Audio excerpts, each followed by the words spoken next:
Hello, hola, and buenas, buenas. Welcome back to La Cuna Galaxiana, a podcast made with love.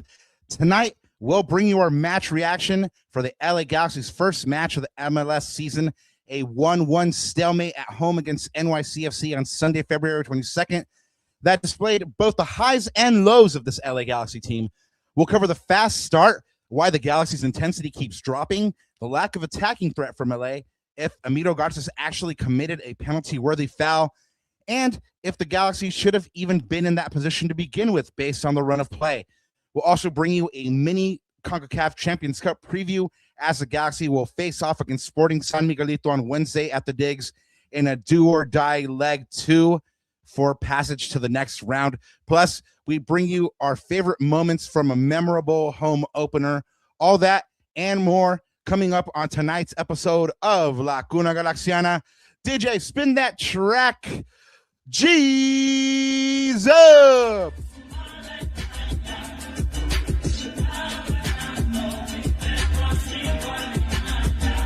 Yeah, let's get it started with a new year, new me. Cuna Galaxiana still reporting on the news feed, yeah. And you know who it be, the 6 stars from the jersey, putting work in the league. Word on the street, we rip teams immaculately. We see the players come and go, but I'm forever a G. And you can catch me yelling tactics on the field when I leave. Get it together like I'm Vanny when I'm giving a speech. Back to the pitch, score goals, dribbling tricks. I heard a transfer window rumor, let me see who it is. I got statistics on the player, puzzle pieces that fit. Con este show que es tan bilingüe que tu papi lo ve. Rápido pues, hablando de este club otra vez. En las buenas y en las malas, we got love for the crest, love for LA. Let's get it started, light up the stage. Every week on Monday night I'm tuning into the place. Yeah, you know what it is. It's La Cuna Galaxiana, 4th season, Rob Ananda. And my name, ya te lo sabes.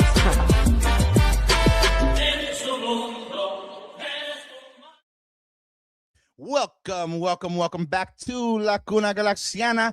Like I said at the top, a podcast always made with love. I'm one of your co-hosts. As always, my name is Rob Jalon. You can find my written work at the Sporting Tribune, and you can find me here online at El Escudero de LA. And of course, since I'm here pretty much every night for the past 4 years that I've been here, he's been here with me, my co-host, El Yerno Guapo, El Gitano Perdido y El Papá de Natita. And soon to be birthday boy. Don't spoil it, everybody. Anandita Kirana. Papa. We survived week 1. What did you think? Barely survived, I guess, right? I mean, look, survived. Yeah, we're gonna get to the match and everything, but look, I had a really, really fun time just being. It's like coming back home, right? Seeing everyone. First day of school. First day of school. Yeah, that's actually a really good analogy. It's a really good metaphor. One and only. Yep. Really, really good. Yeah, actually, that's exactly what it felt like. Just, you know, seeing everyone again, going through your routine. Like for me, it was a little bit different this year, right? Just like we had to go early and like pick up our passes and stuff, and then dropped off our stuff and just said what's up to everyone and hung out outside and, you know, just partook in the pregame festivities. And then the game started. And then it was, and it was. Las dicho todo. And well, the game started. But then the game started really well, right? And then it all went downhill from there, kind of. But we'll talk about it. But Papa, I guess since we're kind of in that mode right now of recapping really quick, you know how we do our little quick recaps to start these shows. The one-word reactions. There's a few that rumble on in my head right now, but why don't you go first? Like maybe I can riff off of you a little bit. Because for me, it was kind of a weird game. I could have used that as my one word, but it was kind of a weird game thinking back on it now the day after. You know, I pretty much already said it, surviving, you know, just enduring, just sticking it out, sticking it through.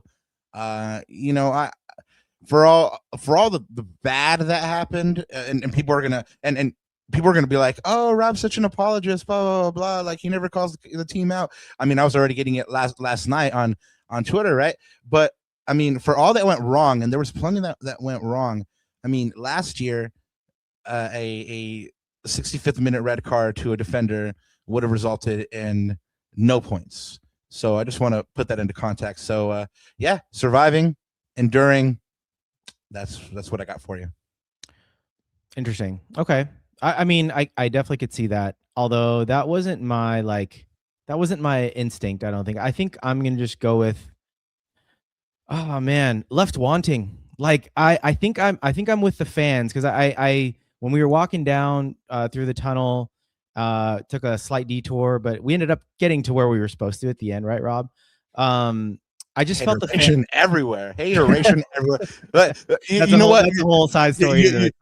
Well, no, I'm going to call these fools out because it shouldn't be that hard to just go do your job. Like, I mean, from the moment Anand and I stepped into the building, parking was on our ass. Then we got into the building. Well, no, like, I lie. Media entrance at the security was awesome. They normally always are. But then, like, getting down to the press conference, these fools were on some kind of power trip. Like, you guys can't go this way. We're like, what are you talking about? We've always gone this way. Like, is there some other way to go? Like, yeah, pretty much they were explaining how they wanted us to, like, cut across the field and stuff like that. I was like, this is absolutely ridiculous. Anyway, I digress. Just really, really annoying. Get with it, Diggs. I mean, come on, it's not that hard. Yeah, but anyways, so mine was like something like just left wanting. Like I felt the crowd like go, making our way down to the press area, to the press conference, and I think I was with the fans. Like I felt like this was a game that, Rob, 3 points should have been in sight. Like it should have been in sight. And Justin Haak said it. And I thought 60 some odd minutes in, the Galaxy looked, for all the possession that New York had, the Galaxy, I felt like we were still in control of that game. And it's a weird thing to say, and we'll talk about just maybe the polarity of that, which is really interesting. But I felt like the New York City FC, they weren't really that threatening. But I was talking to, so I was sitting next to Anthony and Sophie in the press box, and I was telling them, like, guys, it only takes one play, one lack of concentration, one defensive lapse, and one mistake. Absolutely. To flip on its head, because a 1-0 scoreline is still super thin. The margins are still thin, but like defensively, this team looked better.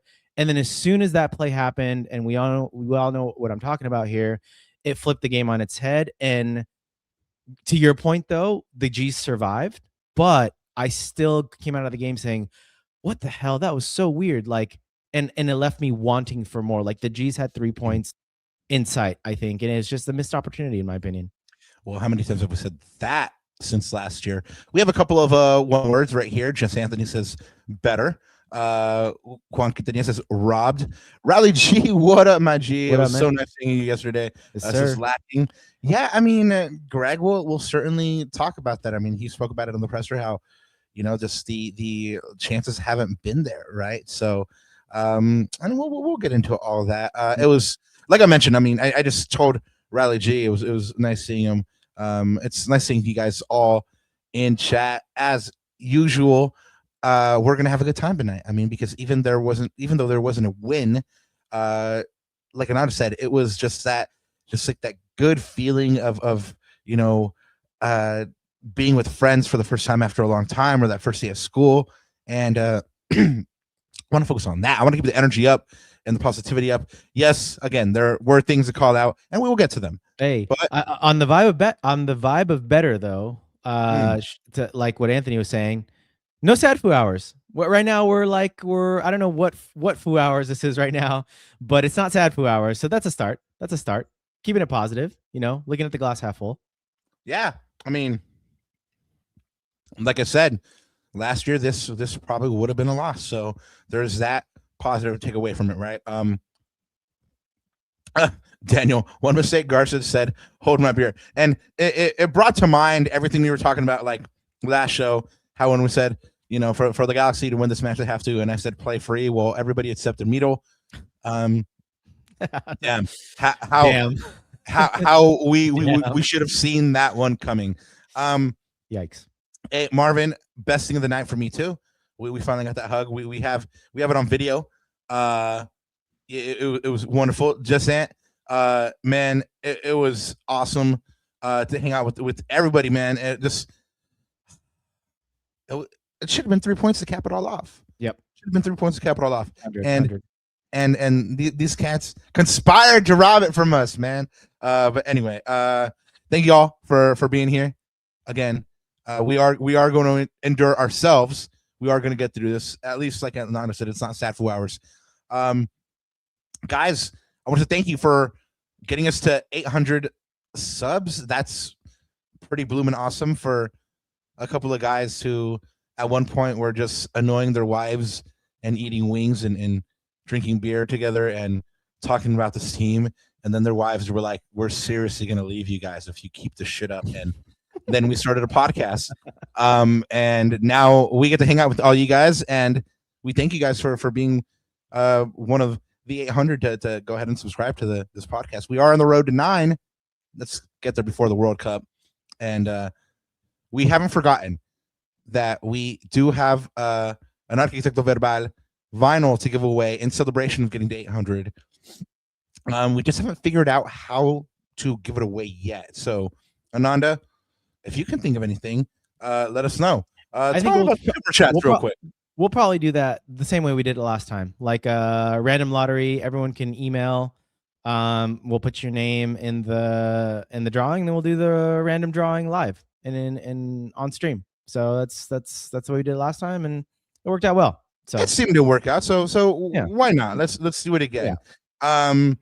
Well, I was I don't know if you heard, but I was like, tell them about super chats. But if you guys got something to say, got something to get off your chest, you know what to do. Hit those super chats. Ananda, what's up with our Blue Sky? Or do we have one? Is it working? We do. It is working, and we're starting to post stuff regularly on there now. So if you guys, we did get put onto it by friend of the show, David Goss, and the Soccer Wise crew. There's a lot of good soccer news and soccer content over there. So if you guys are on that platform, go ahead and hit us up on Blue Sky. You'll see us starting to post regularly over there. And yeah, it's just another. I think we're just trying to get hip with the cool kids and trying different stuff. So if you guys want to head over there, go ahead. But if not, that's all good too. It's wherever you get your. ¿Qué pasó? Did you mention David Gass? Yes, sir. Did you tell him about how like we hung out with him the other day and what we did? Oh man, that's awesome. What if you want to do that, Papa? Self plug. Well, no. I mean, it was really fun. I mean, like once upon a time we had Dave on this show, and he was nice enough to extend us an invite to do kind of like a Galaxy preview to the season.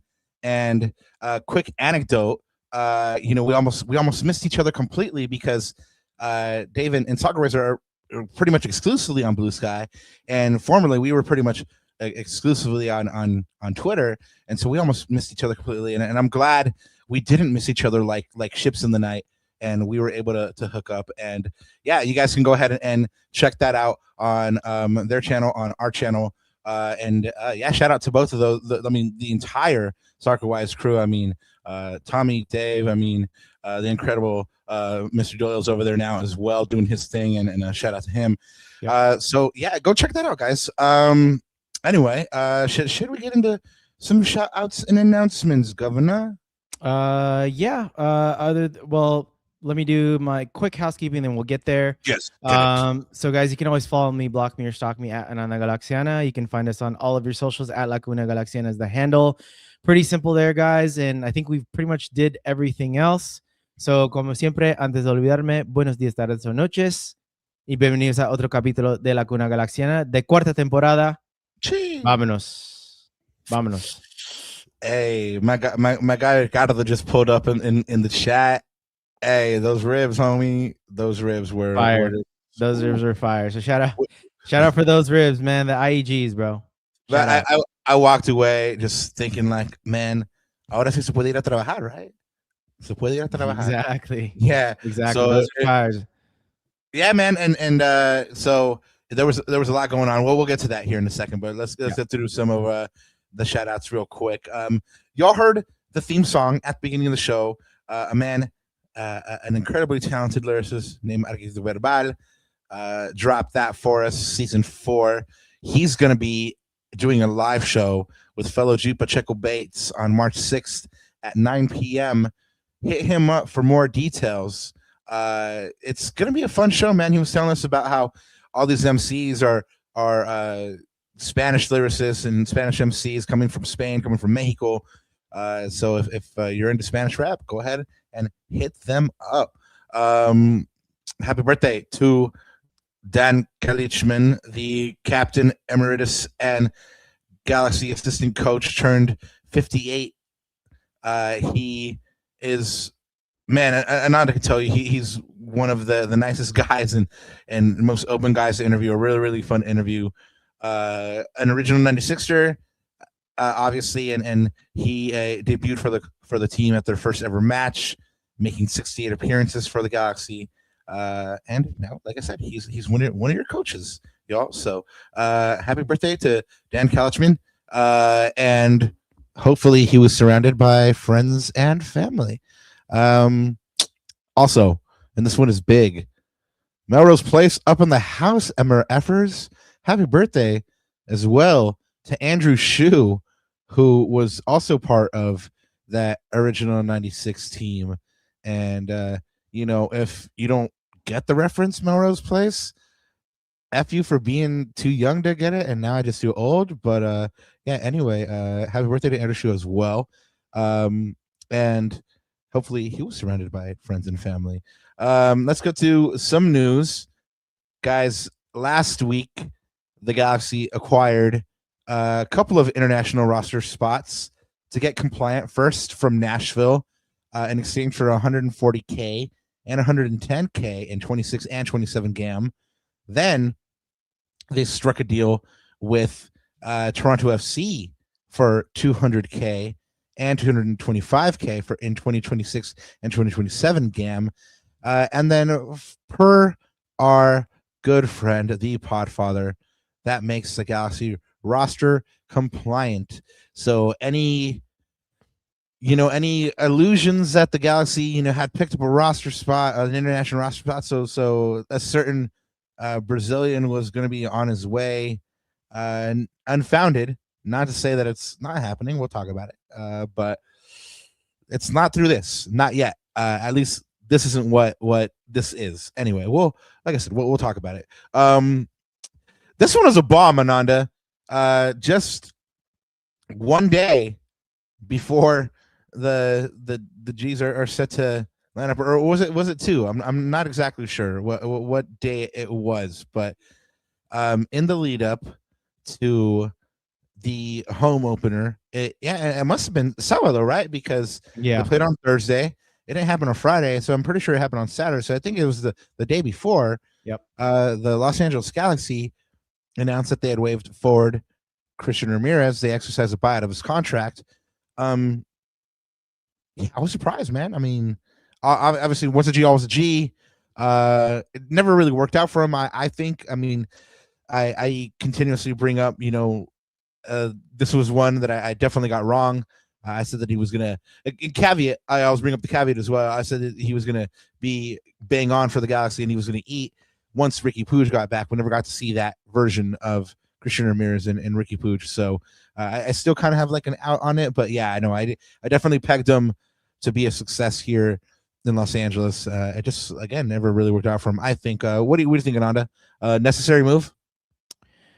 Well, from a roster perspective, as soon as the Klaus deal went through, I thought immediately there was a logjam at striker.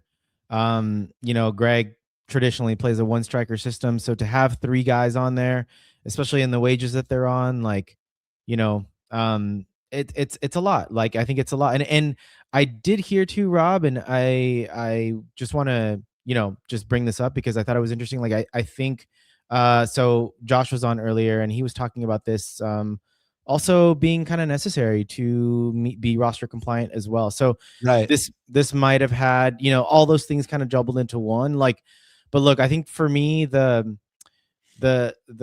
troubling part or the sad part of this is, like you said, like, this was supposed to be kind of a redemption tour for him, right? This year, it was kind of this year was supposed to be the year that, like, hey, he wanted to show something with this club. And I think he had that in him, but unfortunately just wasn't to be. And you know what? Like you said, once a G, always a G, but true professional, right? Always good with us in the locker room, Papa. Always good with us in pressers and stuff. Really Truth. professional. Seems like a great guy, but unfortunately, it is what it is, and he was the casualty here. And I think, this is a tough one. Like I said, it came out of nowhere. Like you said, that was the thing. It's just like, wait, he just played. Wait, he just played. Like, didn't I just see him? Yeah, exactly. But yeah, it is what it is. Yeah, Joe 13 says, I don't get buying out Ramirez. You gave him an extra year instead of letting him walk free, and now cut him day before opener. Even as a bench warmer would have been harmless. Joe, I don't know exactly what the clause was. We never got clarity on it, but we did hear from Greg and Will that there was something in Christian's contract that triggered automatically, giving him the extension for this year. Again, I'm not 100% sure on what exactly it was, but we did hear about this in the end of the season media availabilities last year.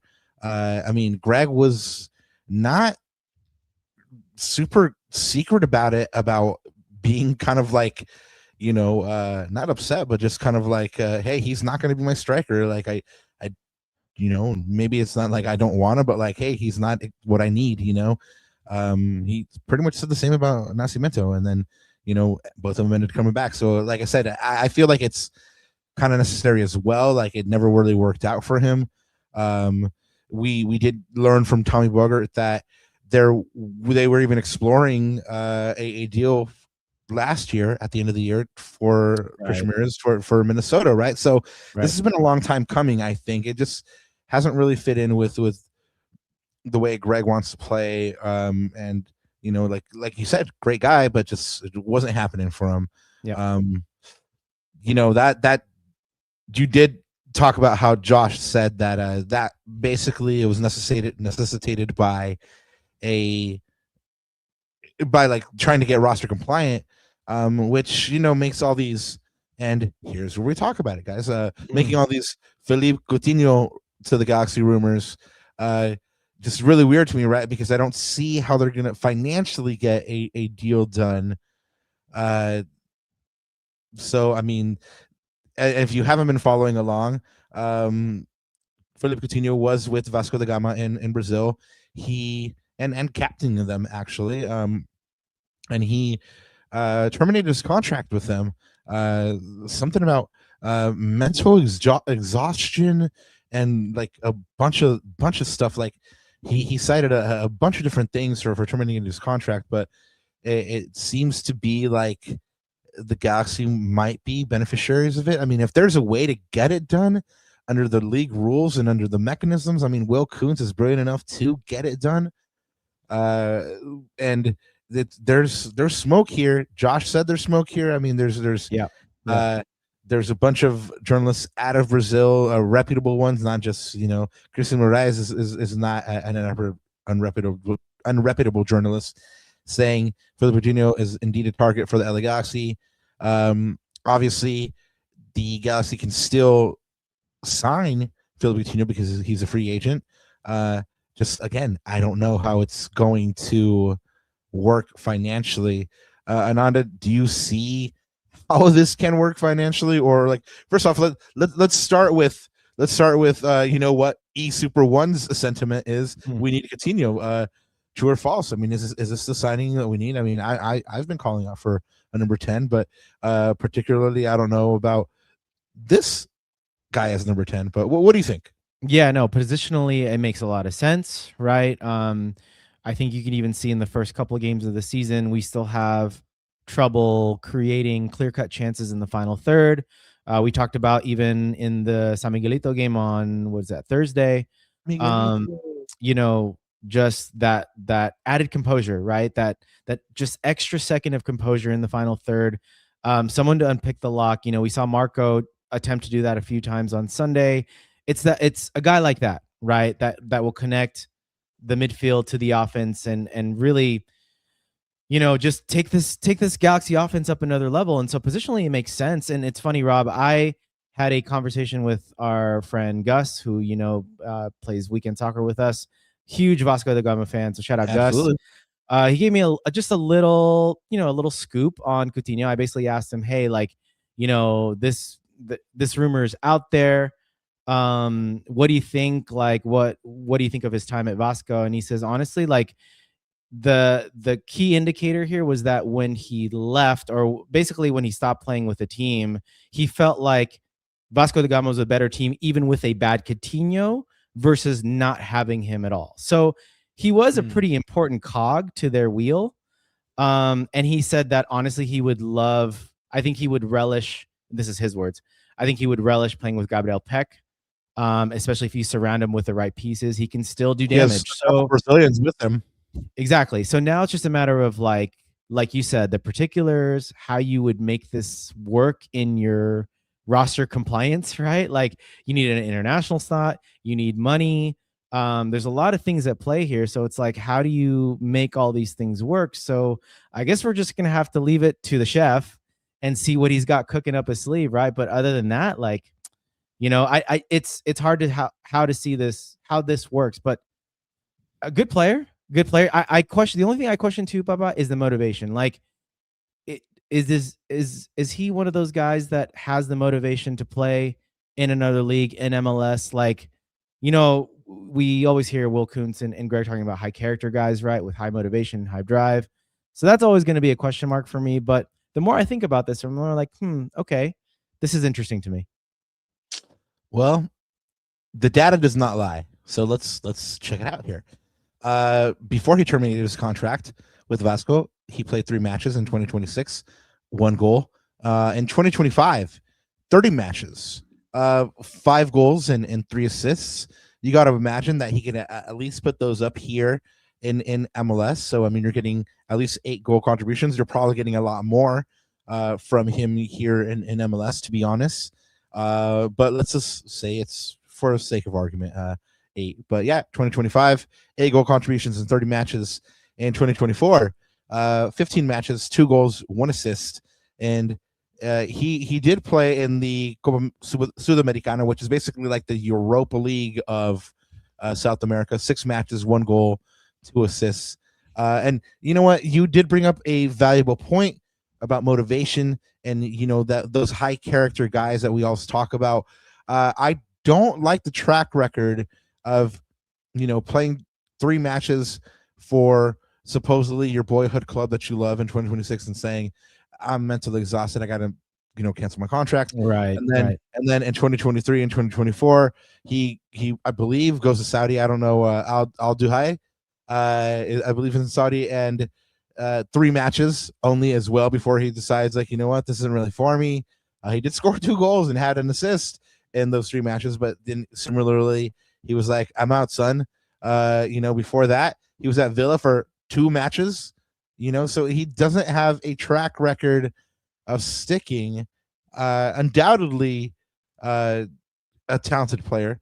I'm not even going to hold the fact that he was a Liverpool player against him, even though that is weighing heavily against him. But nah, man, I mean, he's talented, but again, the motivation's got to be there, and I always worry about this type of signing because last year perhaps there wasn't that right balance in the dressing room. I think that there's a good balance right now with the players that they've brought in and stuff like that. And so how do you upset the balance in the dressing room? Is the talent worth upsetting that? And then added to all the other things like the financials, does that work? Do you have a spot? But if it can work, Will Kuntz is going to find a way to make it happen. And since we're signing Philip Coutinho, another Brazilian, I mean, just bring back Douglas Costa already too. Come on, let's bring him no, don't even go there. Oh, XPN said Douglas Costa 2.0. Who knows, man? Who knows? I just invoked him as well. Well, I mean, yeah, that's always the worry, right? But I don't know, Rob. Like, now that you brought it up, like, it would be interesting to see how he would contribute to that Brazilian contingent. And maybe there's something there. Like, maybe that's the support system that he needs, right? Like, you've got the 3 Brazilian players, then you've got Juninho in the backroom staff, who's always there, not just for the Brazilians, but of course for all the players, but especially guys like Gabriel Peck.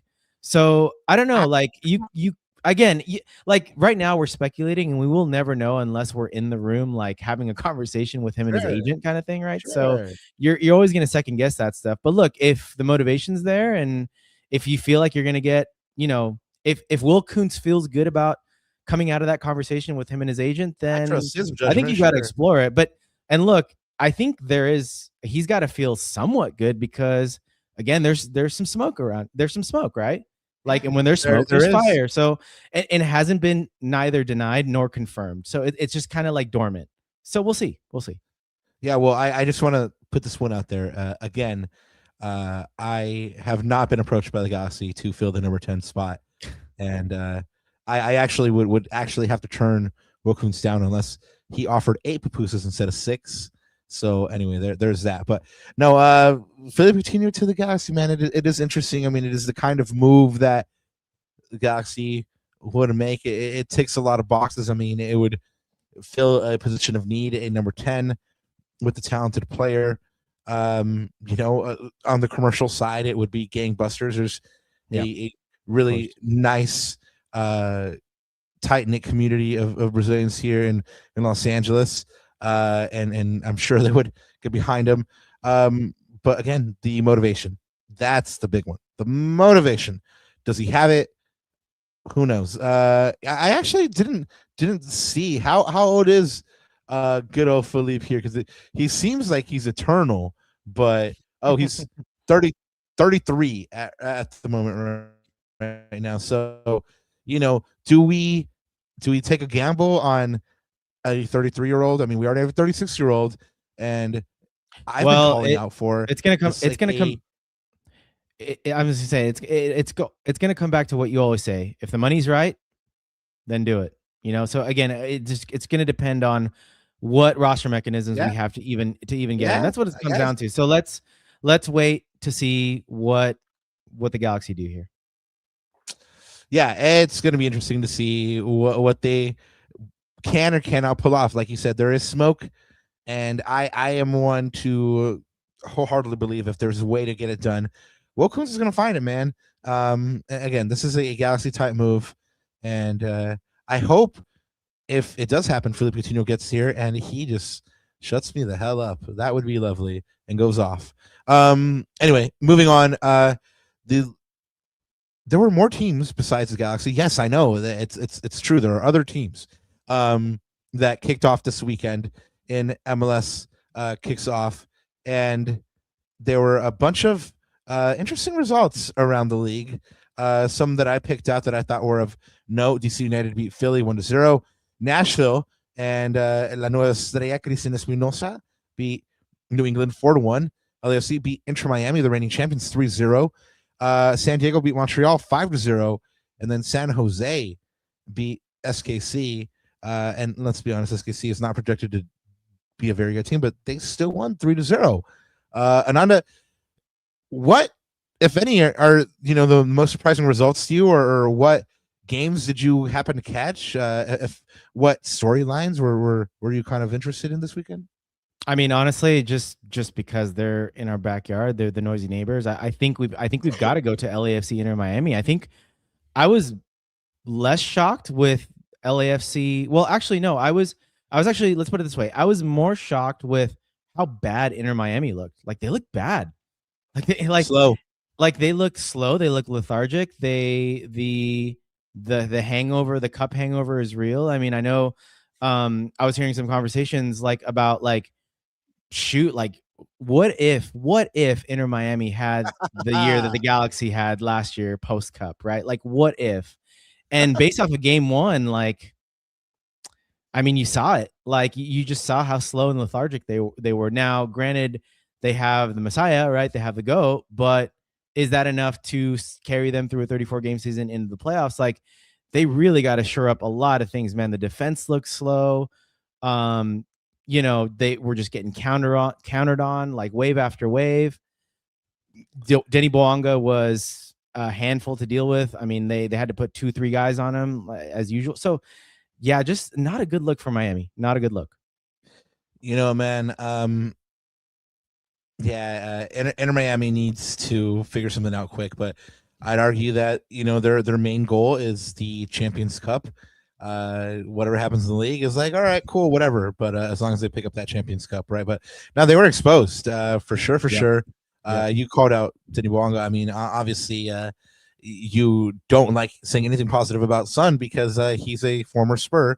But he showed his class, man. Just that first goal was basically his patience in creating the space. So, and you know what, San Diego going off on Montreal 5-0. I mean, of course there was a red card there, but just man, San I think Diego, they're better without Chucky, bro. I just think they just had to take the toxicity out of the locker room, and I think they're better for it. Sorry, you threw that out there and started thinking of anyway. No, they are.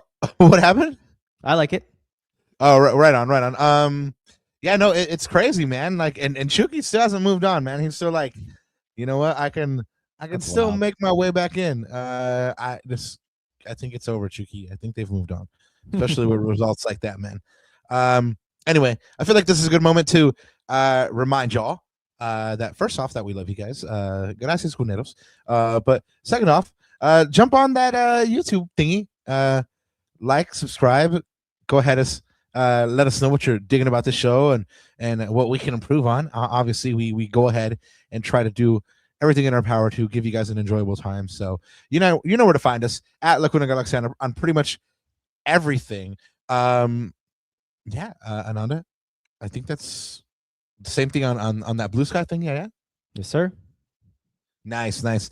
Well, let's get into this game recap here for the Galaxy versus NYCFC, and let's talk about the most important thing for me about this match, the pre-match vibes, the pre-match. I was gonna say the ribs together. Yeah, the ribs were smacking, dude. Like they were bomb. Shout out Ricardo, man. Shout out, he's in the chat. Shout out Ricardo. Yeah, man, and just from the moment we pulled up, after we got done with the nastiness of people messing with us in the parking lot, like parking tents and stuff like that. Yeah, man, we got out and it was really festive. Of course, we were just out there passing out some Lacuna slaps and talking to people, meeting people, and it was a party everywhere, man. It was great. It was great to see. We stopped off on both sides of the tailgate. I mean, we missed the hardcore bands, unfortunately, but we heard that they were pretty effing awesome. We saw a video of our unicorn, Eli Lesser, getting down in the mosh pit. Shout out to him. Shout out to Big Edgar Nags that we saw a little bit later. Man, and again, we had some smacking ribs with the IEGs. Shout out to all of them. Ricardo, gracias por los ribs, man. I mean, I'm gonna have to hire you for that catering, bro. And then we also sauntered over to Lars' side as well. Got to see Primo Matthew. Just got to see all the festivities there. We got to meet Chef Alex the chef from Boulevard Gastropub. We were laying down some foundations for maybe a future live show, Cunero. So keep your ear to the ground. There may be something there. And like I said, man, it was just great seeing everybody out there having a good time. And despite the tie, I think that pretty much carried over even into after the game. But before anything, there were a couple of tifos to roll out, and this one was pretty fire. This the classic lowrider. This is again the Victoria Block going off, doing their thing. Yep. And then we also had Lars. There's no place like home. Later in the day, I also saw a sign over on Victoria Block that just was near and dear to my heart. Said immigrants are welcome here, or immigrants are welcome, or immigrants are welcome here. I'm not 100% sure, but I loved it, and good on you. And then, of course, there was a new scoreboard to kind of take in, Ananda. You and Alex were all up on it, and I was like, I suppose it was cool, but I mean, it was nice. I like the stats. I think I enjoyed the stats. Like that was the best part. Like they have the live stats, like possession, total shots, and even like not XG, but like I think it was on target. I can't remember. You're one of those cats that when like a team unveils like a new crest, like they do like the crest breakdown, and it's like, this northern point represents the northern points of the city and our direction facing towards the sun and shit like that, right? You're one of those guys, huh? Yeah. You sounded like Neil deGrasse Tyson for a second. But anyways. Oh, that's pretty awesome. Maybe I can get a gig just kind of doing voiceovers for him. I'm sure there's AI for that now, though. But yeah, new scoreboard was nice, man. It was nice. I even pointed out to you, and you're like, oh yeah, that's pretty clean. That's pretty clean. I enjoyed the stats portion and like the live. It was funny because you pointed it out to me, and like just a couple moments before that, Alex who was sitting to my left pointed it out to me too, and similarly, I was like, yeah, cool, yeah, like right on. Like, I mean, what would really impress me is if the organization was like, you know what, we're gonna knock off $2 off the Modelos stadium wide. That would really impress me. That would make the scoreboard really look nice, right? Yeah, that's super lit. Yeah, for sure. You're like, damn, that scoreboard looks really good. Well, that's because you're 6 Modelos in, sir. Anyway, let's start where we always start, man, with this game. Of course, if you weren't there, it was a 1-1 draw. Everybody saw it. Everybody seen it. There was some controversy, but let's start at the beginning with the starting lineup. Anandita, break this one down for us, sir, please. Yeah, just for the audio listeners. So it was pretty much, by the way, guys, just as Rob and I had predicted in the preview.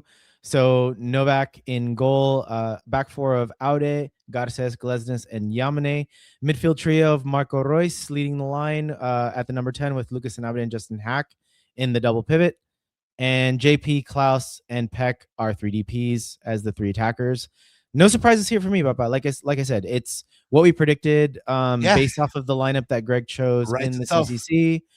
Rice itself, this is probably the strongest lineup. Well, minus Cerrillo, right? Because Cerrillo was suspended. So you can kind of Cerrillo, Sanabria, or Haak, like those are kind of interchangeable pieces. But for the most part, I think this is the strongest lineup. Now, post the 90 minutes, I think a lot of Galaxy fans will have another think about that statement because of the performance of a certain center back that we'll talk about a little bit later. But yeah, I think this is for the most part the strongest lineup.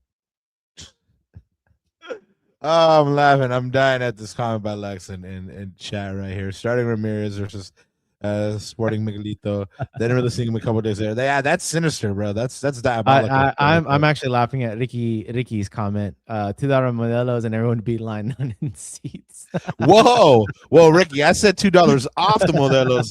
You just took it too far, man. $2 Modelos. Funny. I mean, you would have G's fighting everybody. I mean, it's G Army for sure. Anyway, yeah, no, chat. We're having a good time with you guys tonight. Thank you so much for contributing. I mean, like we said, this one pretty much called itself. Cerrillo was out, so Sanabria comes in, and everything else was, pretty much the way we thought it might be. The only big call was the one that kind of ended up hurting the Galaxy later, which was who would start next to Jakob Glesnes. Would it be Emiro Garces? Would it be Maya Ushida? Would it be Justin Haak? And you'd have a different midfield. Who knows? But Greg Vanny ended up going with Emiro Garces, and then we saw what the consequences of that decision would be later. But guys, last year we started doing something new, which I enjoyed. Ananda started pulling out a player to spotlight. And today we're going to be talking about Justin Haak's debut. There's been a lot of talk about what he's better at as a defensive midfielder, as a center back. Thus far, we've pretty much mostly seen him as a defensive midfielder. I think we saw him as a center back just very briefly in the CVI. But Ananda, what did you notice out of his debut here in front of the G's? Yeah, let's just pull up his stat sheet real quick, Rob. So 18 out of 28 passes at a 64% clip. 3 defensive contributions, which means I think there was a tackle, a clearance, and an interception in there. 3 defensive recoveries, 5 out of 8 duels won, so more than 50% of his challenges. But the one thing that was surprising to me, Papa, only 2 passes into the final third. Even his midfield partner Sanabria had 6. So Sanabria seemed to be like he was more of the, I guess, the busy or the more the more incisive midfielder, and maybe Justin Haak in this particular game was the more withdrawn. I'm going to pull up his heat map really quick. So he really favored, being in that he was positioned in sort of the right of the double pivot. So you see his heat map there. Pretty defensive, though, overall, Papa. And I think one of the things that maybe caught me by surprise is, and I don't know if this is a good or a bad thing, but let me know in chat. Let me know what you guys think of the statement. But, like, I didn't really notice him much. And I don't know what to think of that. Like, does he need to stand out and, like, be a contributor that fans and everyone can kind of see? Or does he need to just keep the ball ticking, keep it moving, make the right plays, make the right challenges, help out his teammates in 50-50 situations? Is that all we need from Jesse Haak? Or for this team to be successful, do we need more? I don't know. Like, I don't have a strong opinion of that either way. All I can say is I really didn't notice him much in this game. You know, it's funny. Greg told us at the CVI that he found that Justin Haak had more success as a single pivot.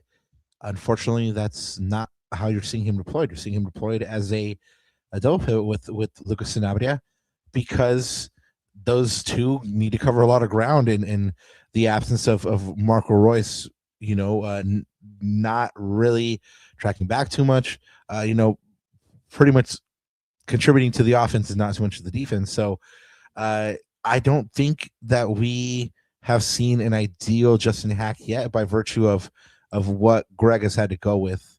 I really want to see him as that single pivot, but what does that do to Edwin Cedillo?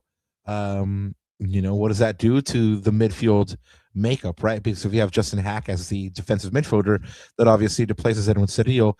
Cedillo's not an 8. He's not that progressive ball carrier that you would want, like a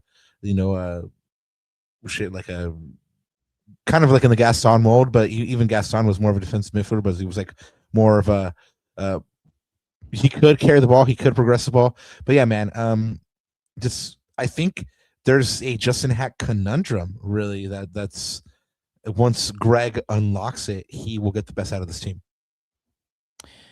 Yeah, like I said, I don't know what to think. I need to see more of it, and I need to see more of him. And honestly, I'd like to see him in the center back position, which we might talk about as part of this preview. But I just want to see. I want to see more. I can't, like, I don't want to overact, or I don't want to make any conclusions after a couple of games of watching him. I think there's more to come. Really solid player. Like, I think when he walked in the presser, Papa, like, Sophie was saying, man, he's like a big lad, like kind of like Klaus, right? And he walked in the presser. I was like, yeah, he's a big lad. Like, he adds that added level of, like, it's interesting. Like, I'm not saying it's a 1-for-1 swap, but you take out a guy in the midfield like Ricky and you put in a guy like Justin Haak, he's more physically imposing.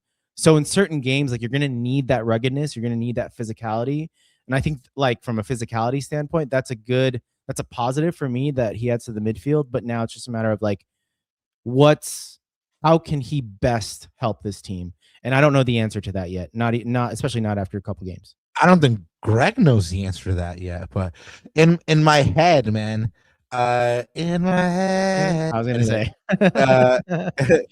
yeah, we're on one with the jams tonight. But yeah, in my head, like, for some reason, a midfield of Justin Haak, Elijah Winder, and Marco Reus works. I like the way Greg was playing Elijah Winder, kind of like as a midfielder that was kind of pushed up a little bit more towards the end of last year. That's where he found the most success. But he's also rangy enough and quick enough to, get back on defense. So anyway, I don't know what to tell you, man. I mean, it's a good thing that we haven't talked about him too much, or that we didn't talk about him a lot in that game. Who knows? I mean, certainly it wasn't anything bad we have to talk about, which is great. And I think he had a pretty solid debut. I mean, nothing was spectacular, but it was really decent. Guys, if you weren't there at the match, if you somehow missed it, then we don't know what to tell you. It was a great time, but you also missed a 1-1 draw. We've talked about it as it was a nervy stalemate. Obviously, the Galaxy scored after 85 seconds and had a couple chances early, but after that they tapered off.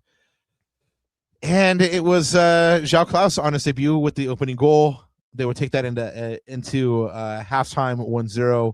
And then the big moment of the match, which caused NYC to equalize from the penalty spot, was the sending off of Emiro Garces for a second yellow on 65 minutes. Let's go really quickly to just the final question. What was it actually a penalty, Ananda? The ruling on the field initially was no penalty, but then VAR was called for review. Then they took forever looking at it, which brings up, was it a clear and obvious error to overturn on the field call? So anyway, was it a penalty? What do you think?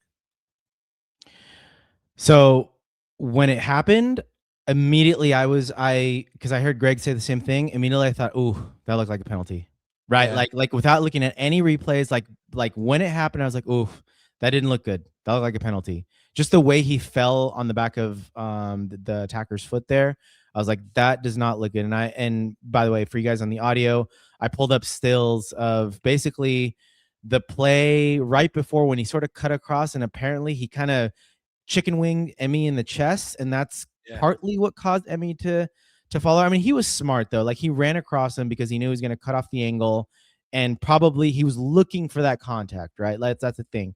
But here's where I get tripped up, Rob, is that, like, you said it, like, the referee took forever to look at it, and the ruling on the field was that it was not a penalty. And I think if you look at that replay, I looked at it multiple times, even in the broadcast, earlier today when I caught the replay.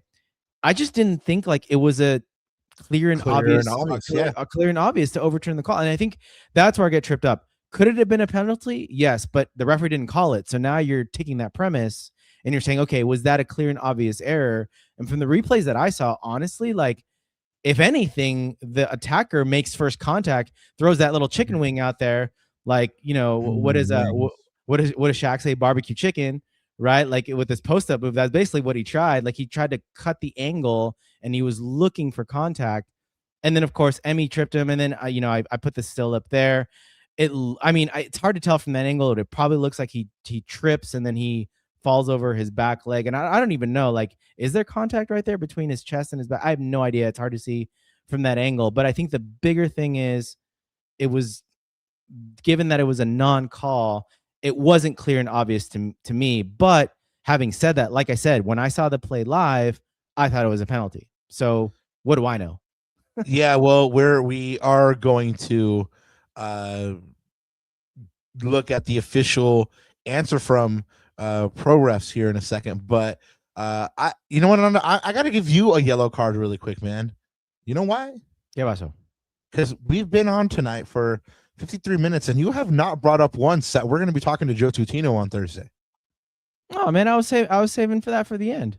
Nah, man. I mean, that's good. That's the goodness, man. Like, people need to know.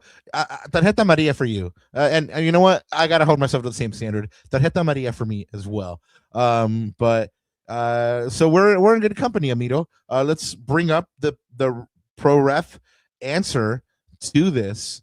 Corner of the Galaxy, our good friend, the Podfather, says poor reporter response from the match officials about the penalty call on Garces in the 65th minute of the game. After review, the LA Galaxy number 25 Garces committed a foul on NYCFC number 7 Nico in the penalty area while challenging for the ball, which denied an obvious goal scoring opportunity. There's no foul contact prior. Do you have his question to pro ref?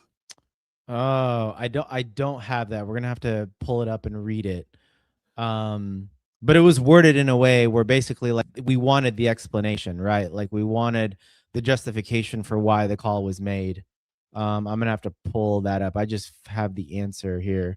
Yeah, no, because the Podfather phrased it in a very specific way. So I'm gonna read it. So the submitted question was, in the 65th minute, Garces was ruled to have fouled Fernandez in the penalty box after a VAR review. What specifically in the replay was clear and obvious that led to the penalty and the second yellow for Garces?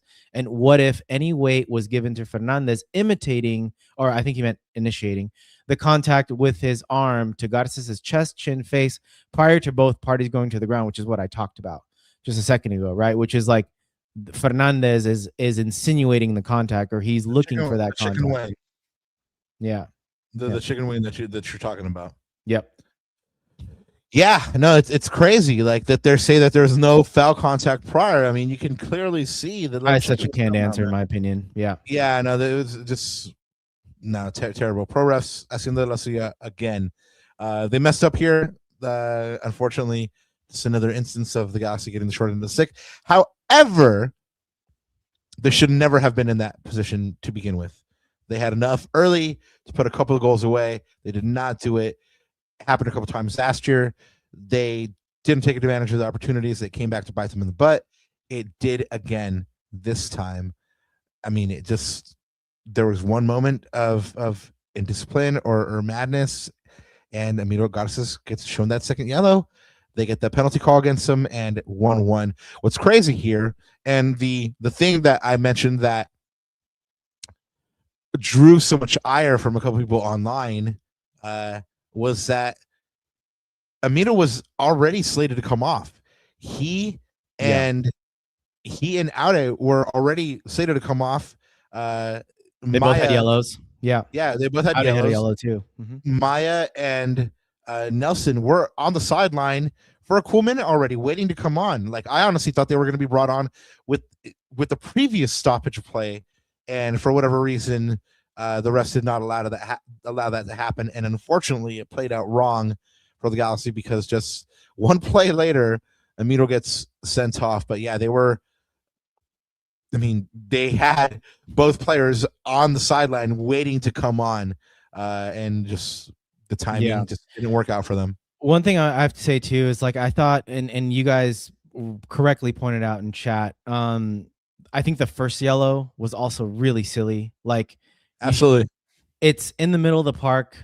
Didn't need to go in rashly. I know it was early in the game, but it's like they weren't even in our box, Papa. Like, that first yellow happened in the middle, in the center circle, basically near the center circle.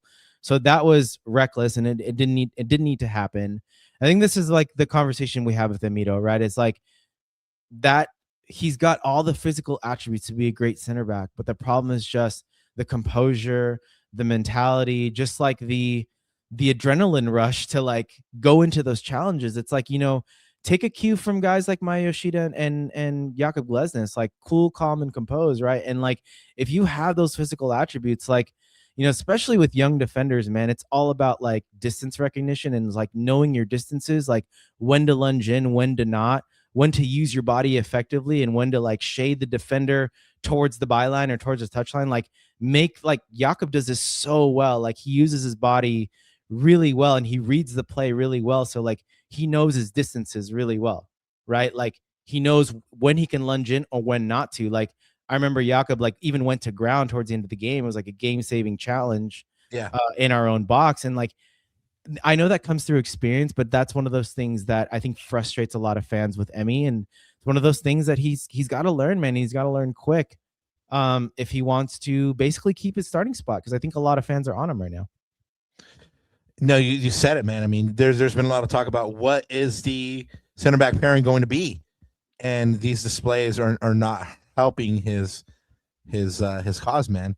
But I do want to point out something that Brother Lex and El Profe Alex did call as well. Last time the Galaxy drew 1-1 with the BS red card in the season opener, what happened? I would want to point out that was also against an Eastern Conference team. Yep. What happened? Who knows? But let's look at a couple of match stats here. Of course, João Klaus opened his goal-scoring account with the Galaxy after 85 seconds. Marco Reus with his first assist of the season. Haak made a debut as well. And, of course, the red card to Emiro Garces deals him out of the next MLS season regular MLS regular season match against Charlotte FC.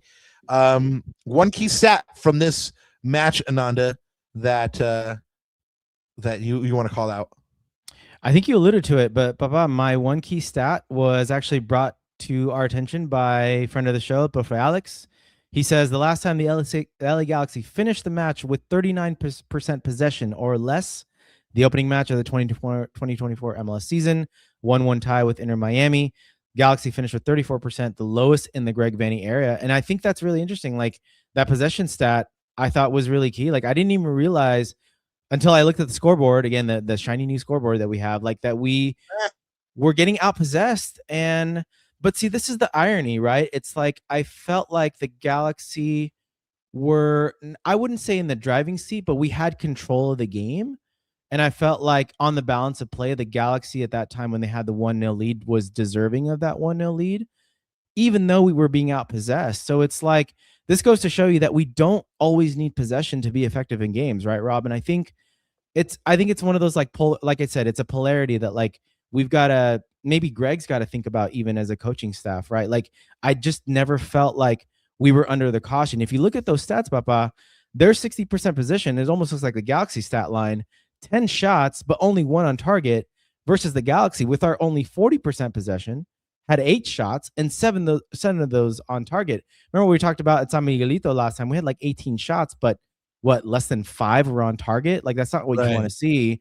So we did have our share of the chances. And so I think this is something that's, like, interesting for this team, is like, okay, clearly there's some defensive solidity there. Clearly there is a way for us to play without possession. We can be effective. Now, of course, we just got to make it count in the final third, and we just got to finish the action off, right? That's the only thing. I'm just trying to look at some other key stats here from the box score. Again, with the possession, of course, we were outpassed. Again, New York City in this game kind of looked like more like the Galaxy than the actual Galaxy. 87% pass accuracy to our 78. Yeah, and that's all I could say from there. I think expected goals in the end, it was 1.3 NYCFC to 0.4. Again, the penalty though takes up maybe 0.7 of that, 0.8 of that. So again, pretty even there. So yeah, I just think it's interesting with, like, the lack of possession, that we still got enough shots on target. But Papa, I was thinking about this, and this kind of leads up into our first talking point, which is, again, the Galaxy had that possession, or the Galaxy had less possession, but unfortunately, like, I don't know, like, as the game went on, we started losing control of the game. And then up to that point, we lost complete control and the game flipped on its head, right? So the start was amazing. Like, it was an amazing start. And then things kind of fizzled out from there. And, I don't know what you saw. What do you think the culprit was for the sort of the Galaxy waning throughout the game? Well, Greg mentioned what it was. I mean, he said they didn't take care of that ball, right? I mean, he said that they gave the ball away 15 to 20 times. They would win it, give it right back. That's something that he said in the CVI as well. In that loss to the Chicago Fire, he said that they'd win it and give it right back. So they're not taking care of the ball. There was kind of a call for to laud Sanabria for his stats and his play, but I saw him being untidy on the ball quite a few times. I mean, he lost possession quite a few times. Again, we also talk about how the data doesn't lie. The data supports that he did improve in this match, but again, there was moments where he had the Galaxy were on the front foot. He had the ball, and if he had made the right decision, the right pass, it could have made the difference between a 5-on-2, 5-on-3, and it just didn't happen. The pass accuracy, again, the data doesn't lie. Pass accuracy 77%. NYCFC nearly double final third entries with 70 to 41. But Alex has something on this one as well. Yeah, I mean, it was interesting. So he says Novak Mitrovic led the LA Galaxy with 8 passes in the final third. That's the goalkeeper, by the way. Sanabria with 6, Royce with 5 were the next highest. Toronto FC is the only other MLS team to have its goalkeeper lead in that category this weekend. So again, it just goes to show like that those entries into the final third, like our goalkeeper was leading that. So there was little connectivity in the midfield that connected the defense to the forward line. And of course, everyone's going to look at the Ricky size hole in this roster, right? That's the first thing everyone's going to talk about. So it's like moving forward, how did the Galaxy solve that or unlock that? Here's the thing that I'll say though, Papa, is like, so I rewatched the first half out of curiosity, right? Like I thought about what Greg said about like losing the ball 15 to 20 times. You know, what's funny is actually in the first half, right after that goal, I think the first like 15, 20 minutes of the match, we had so many, like we won the ball high, back really high. And like even like a minute after the goal, JP won the ball back in like close to the opposition penalty box, and we should have scored from there. Like Klaus had I think he just had a loose touch in the box, but there were so many little chances like that. Sanabria jumped in on the tackle a couple of times. He was really good, and then it sprung an attack. We just couldn't get a clean shot off. Gabriel Peck shot it straight to Matt Freese a couple times. Had a really, really good chance at the end of the first half off of another, I think it was Marco again, and then laid it off to Peck, came back to him, and he just, Matt Freese made a save. So we had chances to win this game. Like, and I think Greg, maybe it was a little recency bias in his comments. I think Greg was really thinking about when we took Marco off and we were down to 10 men. We did lose the ball. We couldn't get at our own half. NYCFC were really, really aggressive and really high on the press. So yeah, just unfortunately, like, look, unfortunately the Galaxy couldn't get the 3 points, but you know what, Papa? I think there is something to be said about showing enough character to hang on at least for a point. Absolutely. I already said that at the beginning of the show, man. Like last year they lose this game. They implode. Emiro goes off. And they absolutely crumble. And this one ends up being like, 3-1, 2-1, like, and yeah, I think they showed a lot of heart, a lot of character to actually hang on.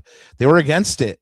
It was nervy, and it ended up, being that stalemate that we're talking about. But stalemate in this case for the Galaxy is good because they held on. I'm not saying the overall performance was good because one moment of madness again ruins what should have been 3 points. But everything considered, the fact that Emiro gets sent off, yes, it's great that they saw this through. I actually really, really enjoyed, like, if there's one thing that I'm going to take away from this match, though, is the kind of guy that João Klaus is. Not only did he get his first Galaxy goal, congratulations, after 85 seconds. That's what you want out of your DP, scoring goals, but he had just a class answer, guys, in what was a question from El Profe Alex, actually follow up to my question as well, about just what the understanding is between him and the other players, especially him and JP and Gabriel Pecky. Spin that track. Yeah, I think it's very easy to create a relationship with great players. So with their qualities, it's not difficult. Coming to the team, I think my job is to make the things easier for them. I think they are the stars. I think they will create the most for the team. My job is to make the things easier for them. So I have to move out of Marco to help him, to hold up the ball for him. I have to run out of Peck to create chance, or maybe to combine with him to open space, and Pencil the same way. So yeah, for me it's very easy to create connection with them. It's been good from the day one, and I'm really happy with that. Class. Yeah, definitely class. The guy seems like he is going to be that player that's going to work tirelessly for the team. You're kind of already seeing that. He has a really big motor, and he's been leading from the front with the press. It's one of the things that Greg has noticed already, and he's lauded him for. So just really, really fun to talk to already. Smiling, when Brother Mo came on and told us that we got a good one. We already know that he was telling the truth, but now seeing it in person is quite another thing. Galaxy fans, gets a goal, and then he shows that he's a class guy. What more can you want, right? But I was gonna say, you know what? Like I I was thinking about this today, and I was like, this might be a bold prediction, but because I was initially going to say, you know what, I think he's going to be the Galaxy's leading scorer, but now after hearing that press conference, I actually think he is going to be the Galaxy's, like, he's going to lead this team in contributions, like in attacking contributions. Like, I think he's going to lead this team in goals and assists, like combined, just because of the selflessness. Like you heard it in that answer. It's like, I'm here to make these guys' lives easier. I'm here to make these guys like look good. Right.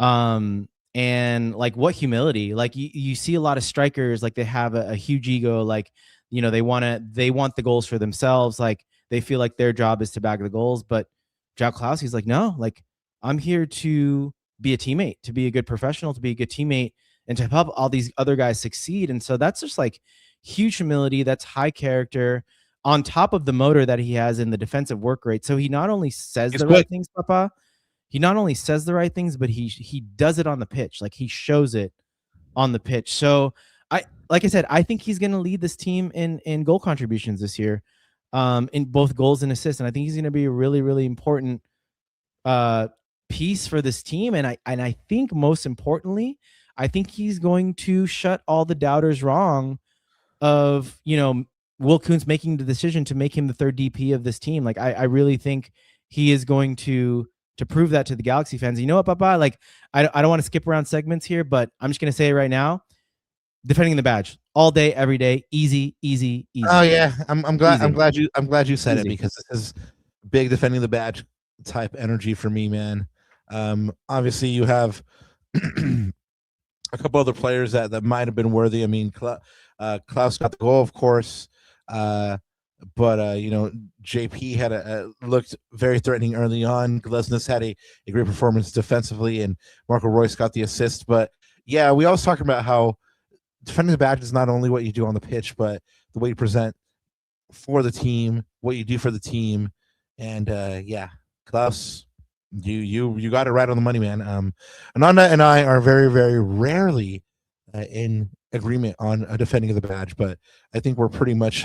I just think he just impressed me in the press conference. Like I was talking to Sophie about it after. Like he's so impressive. He's just a pros pro, a consummate pro. Just like the way he answered with humility, that took me by surprise, to be honest with you. Like I'd never interacted with him. I know you might have, maybe in the CBI, but that's just class. That just comes from a class player. And I think you guys are talking about it in the chat too. Like Rob, like he's technically really good. Like I thought his first touch was good. His back to goal game was good. Brother Lex talked about it in this chat. That finish was class. First time on the left foot, ready, side netting, class finish, class player. I think he's going to be really important for this team this year. Hopefully, from your lips to the Lord's ears, yes, sir. Well, after one match, let's look at the MLS standings. The Galaxy are currently 12th, which is a lot better than they were for a lot of last year. And they didn't start this year off with a loss, so that's already a positive. They picked up the draw. They got 1 point, 1 goal for, 1 goal against, 0 goal difference. And, not much to glean from that after one match. But from here, they have to dust themselves off from the tie, because they have another match this week, 2 days from now, to be exact. The Galaxy are going to be at home again at the Digs for their second round tie against Sporting San Miguelito. That one kicks off at 8:30 Pacific, so it's going to be a late one. So 8:30. Go ahead and get into your PJs and jump into bed and watch this one while trying not to go mimis. But yeah, this is less than a week after the trip out to Panama, and that one, of course, ended in a 1-1 draw. Joseph Paintsill gets the Galaxy a vital away goal. The winner of this one heads to Jamaica to face Jamaica side of Mount Pleasant, who is the number 1 ranked Caribbean team. Man, I would love to go out to Jamaica with y'all. Again, the Galaxy just have that one match under their belt. Sporting San Miguelito has not played since they played the Galaxy, so that means they are still first place after 5 matches, 2-1-2 8 points, 6 goals, 4 against, 2 goal, a +2 goal difference. I think you saw what kind of resolute defending they do, which leads them to concede only 0.8 goals per match. Only 1 loss in the first 5 matches. I mean, the Galaxy talked about it, how if they were here, that it was because they were a good enough team to be in this competition, and they gave the Galaxy some moments where you were like, man, is the Galaxy really going to lose this match? Sporting San Miguelito hit first, stunned the Galaxy, to be honest, and then the Galaxy was finally able to get that goal back. But it all leads to the second leg here on Wednesday at the Digs. We are going to have media availability tomorrow. We will find out who is available for Greg and who is not. But as of right now, the last we know is that Chris Rindov is out, Eric Tommy is out, Isaiah Parente is out, and Elijah Winder is out. We will get an update on that for you tomorrow. Sporting San Miguelito has nobody out still, so they're fully stocked. Ananda and I did talk about our predicted starting lineups, and here they are. So I have yours there, Bubba. You want to read it out? You want me to read it out? Yeah, you can go ahead and bust it. Cool. So you have JT Marcinkowski, which I'm not going to debate that. We talked about him being the cup keeper for as long as we are in the competition. You have a back 4 of Johnny Nelson, Emiro Garces, Maya Yoshida, and Mauricio Cuevas. Caveat. Yes. I think Greg is forced into this because obviously Garces is not going to be available for Charlotte. Okay. So he's kind of like, well, I got a big call. Yeah. Still a big call, but yeah. I mean, he's not going to have Emiro Garces available for Charlotte, so he's kind of forced into a reshuffle, I think. Okay. Which is kind of forcing his hand into this one. I don't think that normally he does this if he doesn't get forced into it. Okay. We'll talk about it. Midfield of Cerrillo, Haak, and Sanabria, and then you have no Royce. I think that's a big headline for me there. And then your front 3 is JP, Peck, and Nasi at number 9. So what's your thinking about Royce and Nasi there in the lineup?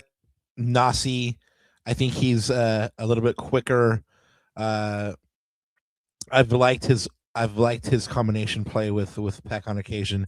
No Royce because I don't think his legs can go the amount of minutes that he got on Sunday and then start again on Wednesday. We may see him at half. I'm not saying that we don't see him play for a good amount, but I don't think he gets a start personally, but I could be wrong. I just think that this is going to be a match where the Galaxy aren't going to want to concede. They're going to be very tough to break down with this lineup, but yet they're going to have enough inventiveness to be able to score some goals. Okay. Well, I will show you my lineup, and it's different than yours because, we need to make the show not boring, and I need to disagree with you. So, but hear me out. So again, you're probably going to think I'm crazy again, but this is my lineup. 4-4-1-1 is going to be my formation. Again, because if I put 4-4-2, you're going to think I'm crazy. So I just put 4-4-1-1. So for the auto listeners, I have JT in goal, back 4 of Nelson, Haak, Glesnes, and Cuevas is my back 4. No Emmy. And then my midfield 4 with the 2 left and right mid, Paintsil, Cerrillo, Sanabria, and Peck. And then I have Nasi and Klaus up top. So I think the first thing is Emmy. Look, you might be right. Greg might insert him to the starting lineup again, given that he's suspended for Sunday. But Papa, you know what? I just think he needs a little spell on the sidelines. A break. I think he just needs to kind of and the other thing too is I don't want to be in a situation where Greg rewards this kind of, I wouldn't say behavior, but this kind of silliness, right? I just think he needs a little spell on the sidelines. I don't know what kind of signal that sends if you put him straight into the starting lineup after having made those decisions, right? Whether it was his fault or not, especially on the second play. The first one, though, for sure. I think you can't excuse that one. So that's why I'm thinking maybe, and then goes to our earlier conversation about Justin Haak. Like, we haven't seen him yet at center back. I want to see what that looks like because, and maybe Greg does too, because his best minutes for NYCFC last year was at left center back and partnered up with Glesnes. I think that's I think on paper, that was probably the center back partnership that we dreamed of, right? Coming into this season, perhaps. And for a lot of Galaxy fans was Haak and Glesnes. So I kind of want to see that. The other thing I'm thinking about too is, again, that 4-4-2. It allows us to engage in that 4-4-2-4 press that I talked about. The thing that the LA Galaxy were really successful in, I think, in the early minutes in Panama was that press. I think the way we got into the opposition zone, especially in the first half, was winning the ball really high and suffocating with that press. Like, we had so many good chances, and whether it was the turf or just lack of composure in the final third, whatever that was, we just couldn't get that final ball. So I think if you have a front four of Klaus, Nasi, Paintsel, and Peck, man, that's going to really, like, I hope Greg comes into this saying, guys, we've got to kill this game off early. Like, we've got to just completely extinguish any hope that San Miguelito has against us and, like, just kill this game off early. Like, I want a similar start to where we had last year against Herediano, right? Like, pump 3 goals at him, like, bang, bang, bang. And then that's it. Like, it was easy. It was easier, right? Like, it was just a much easier game to manage when you're in that position. And I think that 4-2-4 press will give us the best opportunity to. I want to reward Sanabria because I think he had a really good performance on Sunday. And I think you're going to need that mobility along with Cerrillo to get stuck in those challenges. The other thing that I want to point out to that I thought was interesting in the first half when I rewatched the game again, Emiro Garces in that left center back spot actually stepped into midfield a little bit to try to start the buildup. And it was a weird thing. Like, I was like, whoa, like, what are you doing there, Emmy? So I think Haak in that position would be really interesting, Paul. Like, I think him sort of stepping in and, him giving, that forward passing that was in the scouting report with him in NYCFC. Like, I want to see that a little bit more, and maybe being at that left center back spot will allow him to do that. So anyways, it'll be interesting. Well, we'll see what Greg goes with. Certainly one of the players that I called out in the preview for the first leg was one of the players to actually punish the Galaxy with the goal, a headed goal. Galaxy totally lose him in the first leg. Rodrigo Teo scores the goal for Sporting San Miguelito in leg 1. They're going to have to watch him again. Again, these players are hungry. They want to knock off this giant here. And, they're going to go ahead and play with no fear again. But that leads me to my question for chat, which is, because we're starting to wind this down, y'all. What is your score prediction for leg 2 of Sporting San Miguelito versus the LA Galaxy? Mind you, this is for all the marbles. This is for passage to the next round. Start dropping your game predictions there, guys. Let us know who you think is going to win this match. Since I always go first, Ananda's obviously going to go ahead and drop his game prediction first, which means that I will go first on this question. For the Galaxy to win this match, they have to ... Come out with just guns blazing. You already kind of talked about it. They got to kill this game off early. They have to, and I talked about it last show too. They have to come out in such a way that they kill the will off of Sporting San Miguelito early. Just, if you can get into the half 2 up, 3 up, that's a perfect way to be. Yeah. And like I said, I think the best way to do that is that press, right? Because we got into so many good positions in Panama, like in the first half. And so building on that, for the Galaxy to win, they need to make it count. I'm going to pull up the stat sheet, Rob, and this is the one key stat for me from the last game, which is, this is the box score, guys, from the San Miguelito game over in Panama on last Thursday. Look at that, 68% possession, 2.05 expected goals. But here's the thing, 18 total shots, but only 3 on target. So, and only 1 goal to show for it, right? Only 1 big chance. That was JP's chance. So I want to see that as that same like amount of shots, but I want us to make it count. And that's the thing that I want to see. And like the Galaxy need to make it count. They need to make those final third entries count. They need to make those turnovers in their box count. And I hope they do it early, like you said, so that it kills the game off. And there is no doubt for this team that the Galaxy can advance to the next round. Bring in the kids, give some minutes to Lepli, give some minutes to Ruben Ramos, give some minutes to Miller. Yeah, give some minutes to Harbor, you know, and let's kill this game off early. I think the more this becomes a nervy tie and the more that the Galaxy don't score, because here's what I think is going to happen. I think San Miguelito, they know that it's still a 1-goal game. They can still get an away goal and tie this thing up, right? So they're going to drop back. They're going to sit back. They're not going to even attack. Right? They're going to wait, and the longer this game goes 0-0, they'll be like, "Ooh, okay. Now we got a chance on the counter. Now we've got a chance to nick this goal." Right? I don't think so. I think they're going to come. I think they're going to be conservative. I think they're going to be a little conservative, but they got to go for it. The Galaxy got an away goal. They'll go for it later in the game. So early in the game, they don't want to be 2 or 3-0 down, right? In the first half. Sure. So I think they're going to play a bit more conservative, and I think they're going to park the bus a little bit in the first half. So it's for the Galaxy to pressure them into mistakes.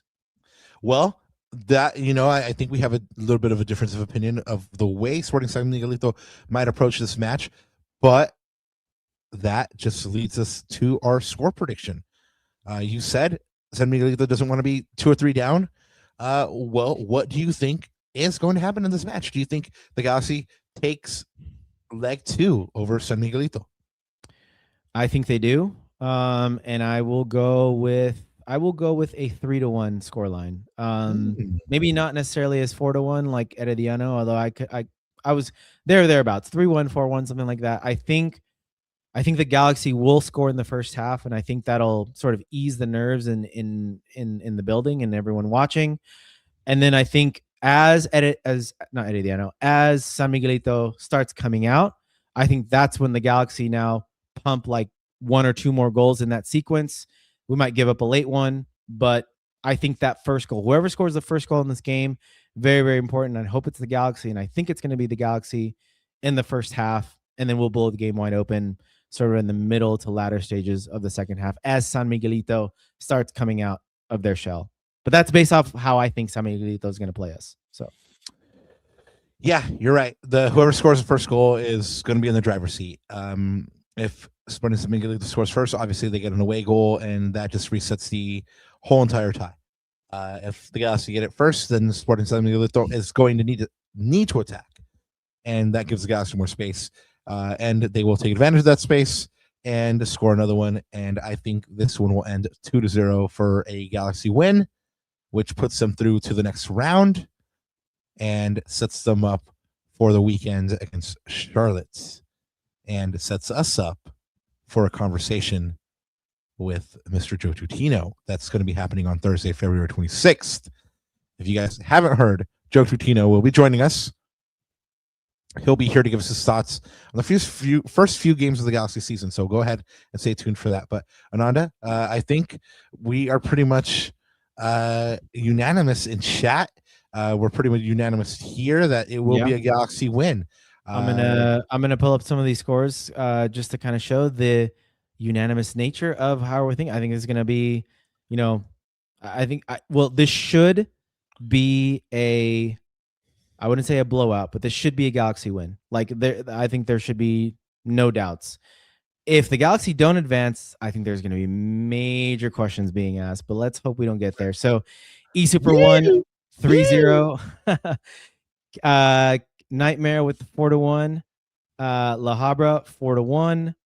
Joe Cool 4-0 at the half, 5-0. Papa, damn, that would be amazing. He said prediction with your lineup 0-0. Second lineup 1-0. There we go. So basically, Daniel likes my lineup just a little better than so. Hey. But I don't. But you know what? Both of those means the Galaxy are still through to the next round, right, Papa? Yeah, Galaxy are still through. Yeah, for sure. Comments 2-1. What's up, Papa? Will says I agree 2-1. And is there anything else? Nope, that's it. So yeah, like everyone's in agreement. The Galaxy should advance to the next round, so we shouldn't expect anything less than a Galaxy win from our lips to the Lord's ears. There you go. Protégeme, Señor, con tu espíritu, for damn sure. This is one of those ones where the Galaxy again is expected to go through. They should go through, but then again, sometimes the Galaxy does Galaxy type stuff. So hopefully this is not one of those cases. Ananda, anything to add before we wrap this one up? No, I just want to say, like, for everyone that we met yesterday at the stadium, for all the listeners, everyone in chat, super fun. That was probably the most enjoyable part of my day. Of course, the Galaxy left a little bit of a sour taste in my mouth not getting all 3 points, but you know what? That is this team. We take the point and we moved on, because this is what Joao Klaus said in the press conference, right? It's like, last year the Galaxy, you said it on the show, Papa, like the Galaxy would have probably dropped all points in that game. At least they salvaged something. Let's pick up the point and head to a different competition, because it's do or die. So we've got to perform, got to, advance to the next round, and then worry about the league this weekend. So I just want to say to everyone, thank you in chat. We love y'all. Thanks for sticking with us. Thanks for getting us to 800. We're on the road to 900 now. So if you have not yet, go ahead, guys. Hit those subscribe buttons, hit those notification bells, smash the likes, hit the hypes, do all the good stuff that you guys always do for us, because we love y'all and you guys are the best. And we'll see you on Thursday with the legend himself, Mr. Joe Coutinho. Legendary. We have a super chat by El Primo Matthew. Comments. Says keep it growing, G's. Love. We will try, man. Yeah, just con el amor de todos ustedes. We're on the march to 900. What do the Galaxy got next? Well, we already let you know. They're going to be at the Digs on Wednesday. So will I. If you see me, come and get a sticker. Of course, you know that we'll be there in the post-match presser, bringing you that press conference live as much as we can. We will bring you these instant access moments with the Galaxy. So start planning on, as soon as these games are over, jumping onto the La Cuna channel so you can get these press conferences and get to see what Greg's talking about post-match, whether it's a win or a loss. We've already kind of talked about it. On Thursday, February 26th, we'll be joined by Joe Coutinho, the great one himself. The Dodgers had Vin, the Lakers had Schick, the Galaxy have Joe, and they are damn lucky to have him. He's going to be here to give us his thoughts on what he's seen so far in the first few matches of the Galaxy season. So go ahead and tune into that. And then on a Monday, March 2nd, we'll bring you our Charlotte match reaction. So win, lose, or draw, we'll be back with you on Monday, March 2nd to talk about Charlotte and what happens in that match. Ananda, anything to add before we get on out of here? It's only one thing left to say, Papa. And here it is. G's